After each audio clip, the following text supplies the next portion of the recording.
12 नवंबर 2023 दिवाली के दिन मात्र एक मोर पंख से कर ले। ये उपाय चमक जाएगी, आपकी किस्मत हो जाएंगे, धनवान मिलेगा, संतान सुख और हर मनोकामना मात्र एक दिन में हो जाएगी। पूरी दोस्तों, करीब 200 वर्षों बाद दिवाली के पावन दिन पर एक बहुत ही दुर्लभ और दिव्य संयोग बनने जा रहा है, क्योंकि इस दिन मां लक्ष्मी और भगवान गणेश के आशीर्वाद से अमृत सिद्ध योग, धन लक्ष्मी योग, संतान प्राप्ति और राज योग का निर्माण हो रहा है।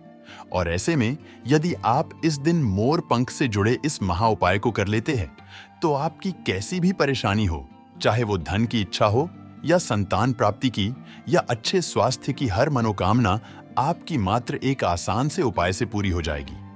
आखिर क्या है ये उपाय जो कि इतना प्रभावशाली है, आज हम आपको विस्तार से बताएंगे।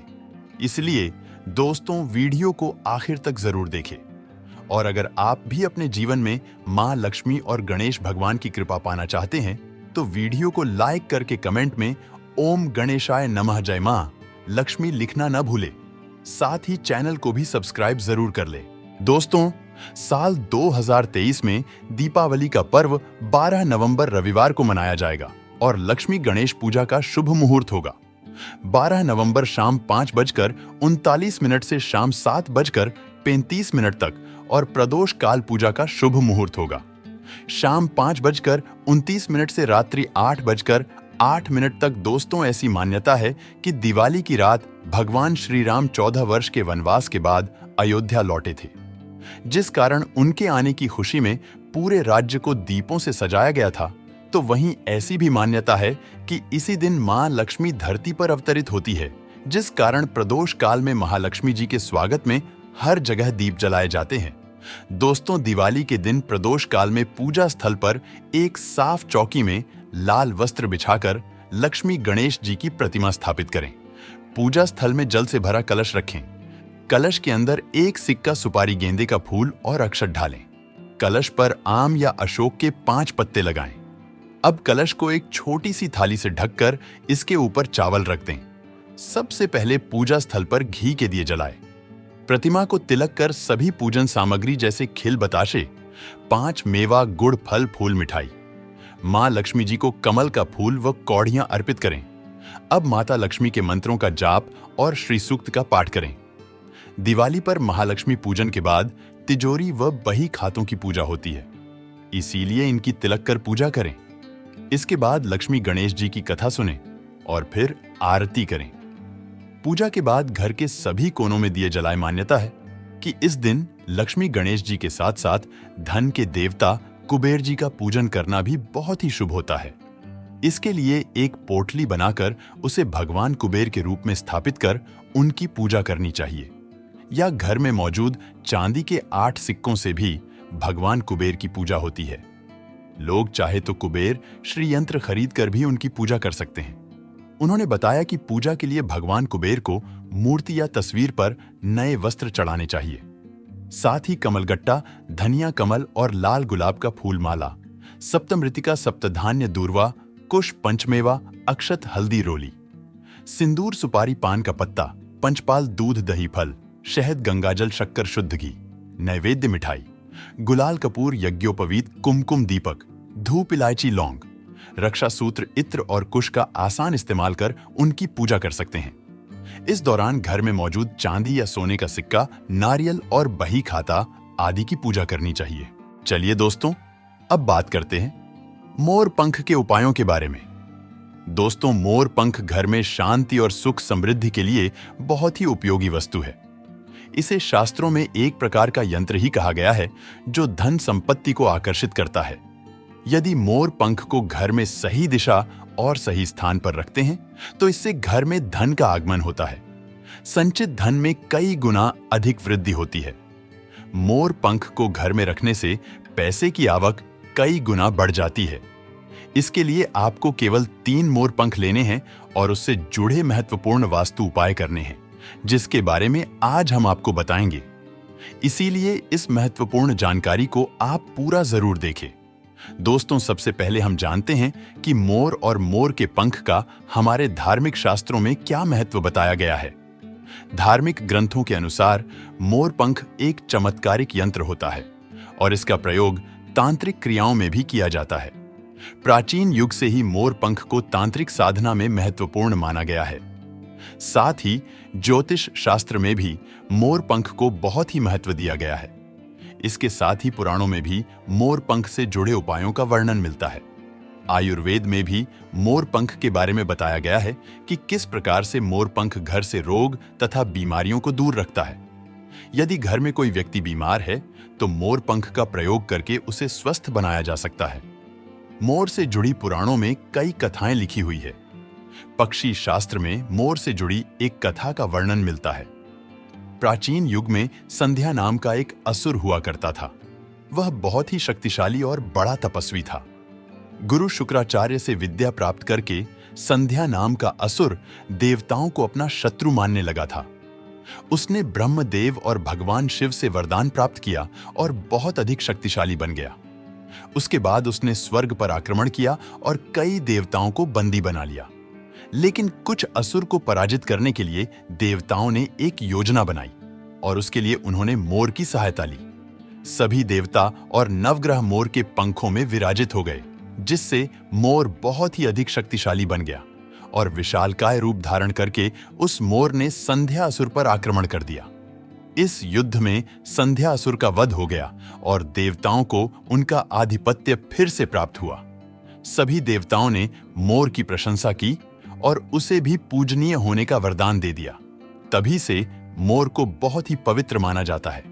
जिस स्थान पर भी मोर पंख होता है वहां पर 9 ग्रहों का अशुभ प्रभाव नहीं पड़ता है। दोस्तों, केवल ऋषि मुनि और देवता ही नहीं बल्कि भगवान श्री कृष्ण भी मोर की प्रशंसा करते हैं। भगवान श्री कृष्ण ने मोर की श्रेष्ठता का वर्णन किया है और उन्होंने मोर के पंख को अपने मुकुट में धारण करके मोर के श्रेष्ठ होने का प्रमाण भी दिया है। मोर पंख के बिना भगवान कृष्ण कहीं पर भी नहीं जाते हैं। श्री कृष्ण कहते हैं, मोर शांति और प्रेम का प्रतीक है। मोर सुख समृद्धि का भी प्रतीक है। मोर का पंख मनुष्य की हर प्रकार की नकारात्मक शक्ति से रक्षा करता है। केवल हिंदू धर्म में ही नहीं बल्कि दुनिया के सभी धर्मों में मोर को विशेष महत्व दिया गया है। प्राचीन लोग मोर पंख की अद्भुत शक्ति के बारे में जानते थे। इसीलिए सभी धर्मों के ग्रंथों में मोर को महत्वपूर्ण स्थान दिया गया है। हिंदू धर्म में मोर को धन की देवी मां लक्ष्मी, विद्या की देवी सरस्वती, भगवान श्री गणेश, हनुमान जी तथा कार्तिकेय जी से भी जोड़कर देखा जाता है। मां लक्ष्मी को सुख, समृद्धि और संपन्नता की देवी माना जाता है। मोर पंख का प्रयोग करके मां लक्ष्मी को प्रसन्न किया जा सकता है और सुख संपदा को प्राप्त किया जा सकता है। यदि मोर पंख के साथ आप अपने घर में बांसुरी रखते हैं तो इससे परिवार में प्रेम और सौहार्द बना रहता है। दोस्तों, हमारा घर एक मंदिर की तरह होता है।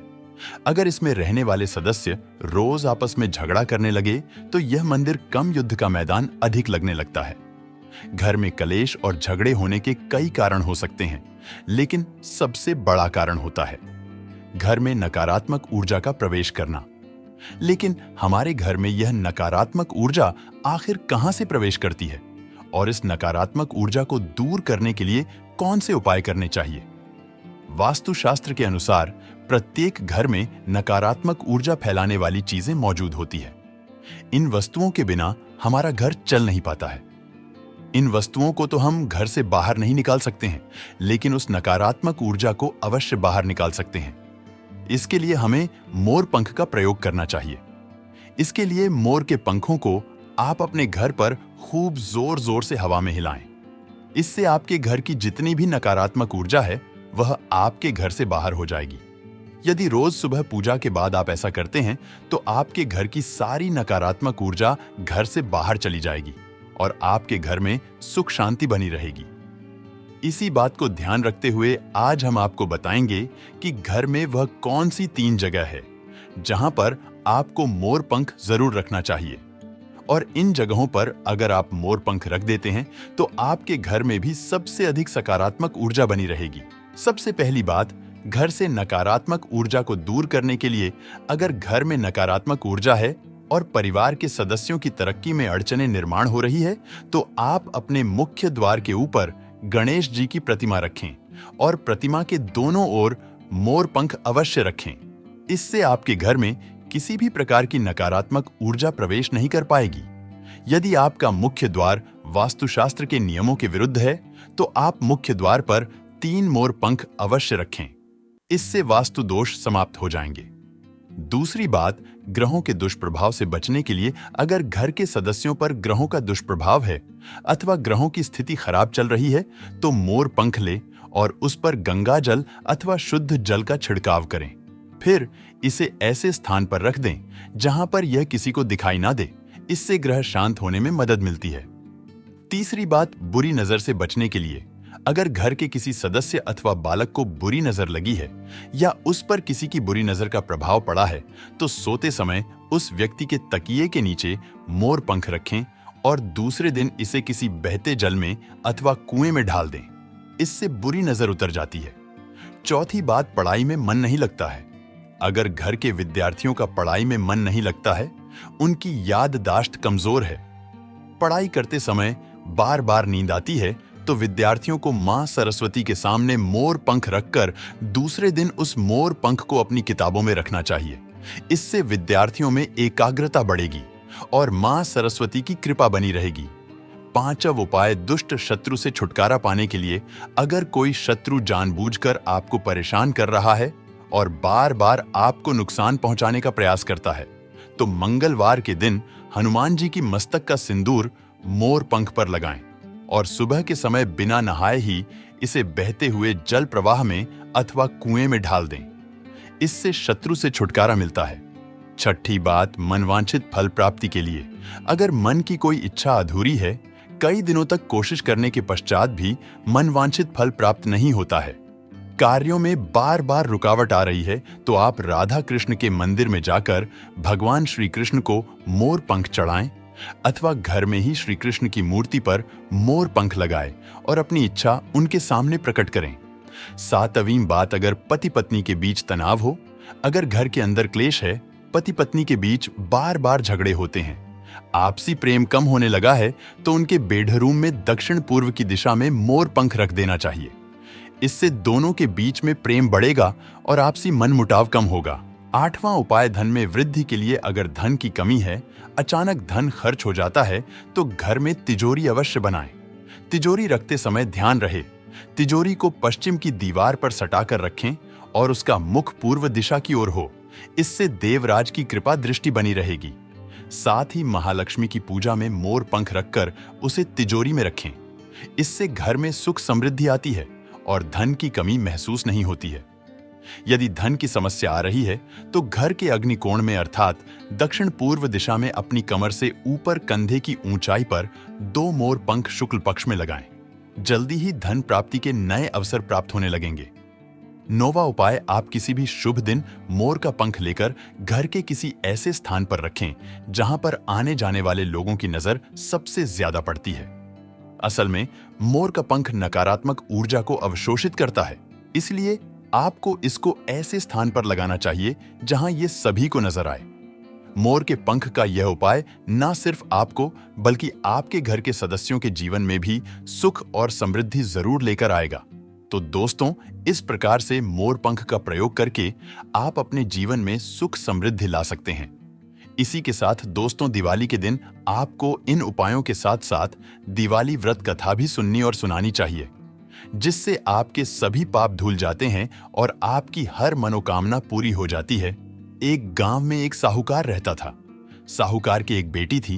वह हर रोज पीपल सींचने जाती थी। पीपल के वृक्ष में से लक्ष्मी जी प्रकट होती थीं और चली जाती। एक दिन लक्ष्मी जी ने साहूकार की बेटी से कहा, तू मेरी सहेली बन जा। तब लड़की ने कहा कि मैं अपने पिता से पूछकर कल आऊंगी। साहूकार की बेटी ने घर जाकर अपने पिता को सारी बात कह दी। तब उसके पिताजी बोले, वह तो लक्ष्मी जी हैं, अपने को और क्या चाहिए, तू लक्ष्मी जी की सहेली बन जा। दूसरे दिन वह लड़की फिर गई।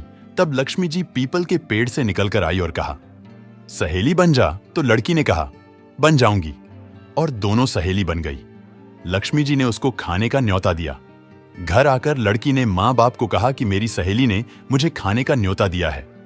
तब बाप ने कहा कि सहेली के जीवने जाइयों पर घर को संभाल कर जाना। तब वह लक्ष्मी जी के यहाँ जीमने गई तो लक्ष्मी जी ने उसे शाल दुशाला ओढ़ने के लिए दिया। रुपये दिए, सोने की चौकी, सोने की थाली में 36 प्रकार का भोजन करा दिया। जीम कर जब वह जाने लगी तो लक्ष्मी जी ने पल्ला पकड़ लिया और कहा कि मैं भी तेरे घर जीमने आऊंगी। तो उसने कहा, आ जाइयो। वह घर जाकर चुपचाप बैठ गई। तब बाप ने पूछा कि बेटी सहेली के यहां जीम कर आ गई और तू उदास क्यों बैठी है? तो उसने कहा, पिताजी, मेरे को लक्ष्मी जी ने इतना दिया, अनेक प्रकार के भोजन कराए, परंतु मैं कैसे जिमाऊंगी? अपने घर में तो कुछ भी नहीं है। तब उसके पिता ने कहा कि गोबर मिट्टी से चौका लगाकर घर की सफाई कर ले, 4 मुख वाला दिया जलाकर लक्ष्मी जी का नाम लेकर रसोई में बैठ जाना। लड़की सफाई करके लड्डू लेकर बैठ गई। उसी समय एक रानी नहा रही थी। उसका नौलखा हार चील उठाकर ले गई और उसके घर वह नौलखा हार ढाल गई और उसका लड्डू ले गई। बाद में वह हार को तोड़कर बाजार में गई और सामान लाने लगी। तो सुनार ने पूछा कि क्या चाहिए? तब उसने कहा कि सोने की चौकी, सोने का थाल शाल दुशाला दे दें, मोहर दें और सामग्री दें, 36 प्रकार का भोजन हो जाए, इतना सामान दें। सारी चीजें लेकर बहुत तैयारी करी और रसोई बनाई। तब गणेश जी से कहा कि लक्ष्मी जी को बुलाओ। आगे आगे गणेश जी और पीछे पीछे लक्ष्मी जी आई। उसने फिर चौकी ढाल दी और कहा, सहेली चौकी पर बैठ जा। जब लक्ष्मी जी ने कहा, सहेली चौकी पर तो राजा रानी के भी नहीं बैठी, किसी के भी नहीं बैठी, तो उसने कहा कि मेरे यहां तो बैठना पड़ेगा। फिर लक्ष्मी जी चौकी पर बैठ गई। तब उसने बहुत खातिर की, जैसे लक्ष्मी ने करी थी वैसे ही उसने करी। लक्ष्मी जी उस पर खुश हो गईं। घर में खूब रुपया एवं लक्ष्मी हो गई। साहूकार की बेटी ने कहा, मैं अभी आ रही हूं, तुम यहीं बैठी रहना, और वह चली गई। लक्ष्मी जी गई नहीं और चौकी पर बैठी रहीं। उसको बहुत दौलत दी। हे लक्ष्मी जी, जैसा तुमने साहूकार की बेटी को दिया वैसा सबको देना कहते सुनते हुंकारा भरते अपने सारे परिवार को दियो। पीहर में देना, ससुराल में देना, बेटे पोते को देना है। लक्ष्मी माता सबका कष्ट दूर करना, दरिद्रता दूर करना, सबकी मनोकामना पूर्ण करना। दूसरी कथा दोस्तों, दीपावली के संदर्भ में माता लक्ष्मी की यह कथा प्रचलित है। एक बार कार्तिक मास की अमावस्या तिथि को माता लक्ष्मी विचरण कर रही थी। तभी वह रास्ता भूल गईं। हर ओर घोर अंधेरा था। पृथ्वी लोक पर हर कोई सो रहा था। घर के दरवाजे बंद थे। माता लक्ष्मी भ्रमण करते हुए एक वृद्ध महिला के घर पहुंची जो चरखा चला रही थी। उसने माता लक्ष्मी को विश्राम करने के लिए बिस्तर आदि की व्यवस्था की। जहां पर माता लक्ष्मी ने विश्राम किया, इस दौरान वह वृद्धा अपने काम में व्यस्त रही। काम करते करते वह सो गई। जब उसकी आंख खुली तो उसकी कुटिया की जगह महल बन गया था। उसके घर में धन धान्य के अतिरिक्त सभी चीजें मौजूद थीं। किसी चीज की कमी नहीं थी। माता लक्ष्मी वहां से कब चली गई थी, उसे वृद्ध महिला को पता ही नहीं चल पाया था। माता लक्ष्मी उस महिला की सेवा से प्रसन्न होकर उस पर कृपा की थी। उसके बाद से हर वर्ष कार्तिक अमावस्या को रात्रि में प्रकाशोत्सव करने की परंपरा शुरू हो गई। इस दिन माता लक्ष्मी के आगमन के लिए लोग अपने घरों के द्वार खोलकर रखने लगे। तो दोस्तों, उम्मीद करते हैं आज के वीडियो से आपको लाभ अवश्य होगा। अगर वीडियो आपको अच्छी लगी हो तो लाइक कर दीजिए और ज्यादा से ज्यादा इस वीडियो को अपने फैमिली फ्रेंड के साथ शेयर कीजिए। चैनल को सब्सक्राइब कर लीजिएगा, बेल बटन को प्रेस कर लीजिए। इससे ये होगा कि इस तरह की सभी वीडियोस की नोटिफिकेशन आपको सबसे पहले मिलेगी। तो मिलते हैं आपसे अगले वीडियो में। तब तक के लिए नमस्कार। ओम गणेशाय नमः। जय मां लक्ष्मी।